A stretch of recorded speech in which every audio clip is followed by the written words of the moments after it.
ating lahat mga katsuper. Prepare po tayo ng ating baranghalian. Ayan po. Maggagata po tayo ng mga gulay at saka pritong tilapia para sa pananghalian. Salit-salit po ang ulap natin para hindi nakakauman. Ayan balunggay, kalabasa, yung hiwa-hiwang gulay bagong bawang sibuyas at kakong gata, kakong unang gata. Ayan. At kaya nga po, piniprito na po yung ating sahog na tilapia. 1 kilo humahigit. Para pa hanggang hapon na ho yan. Medyo malakas po yata po eh. Nahan po natin. Yan. Okay, hintayin na natin na ma-prito natin tilapia tapos hintayin natin masunod-sunod ng lagay. Okay, wait lang po. At ayan, okay. Tapos na po yung magprito. Ayan na, magigisa na po tayo. Kailangan po natin luya. Bawang sibuyas.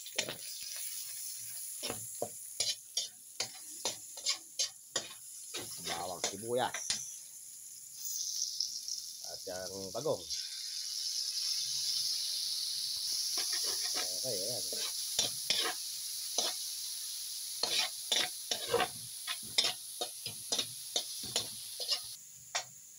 Yan po yung ating mga panahog na tilapia. Piniritong tilapia po yan. Luto na yung bagong. Ayan. Kumain natin ng kalabasa. Medyo matigas po kaya lagi po na yan. Ito po yung pangalawang gata. Yung malablaw. Ayan po yung sasabaw natin.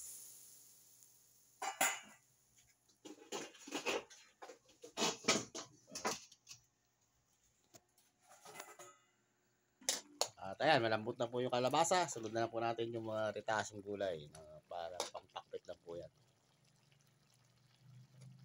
Kahapon, medyo kangkong yung natin.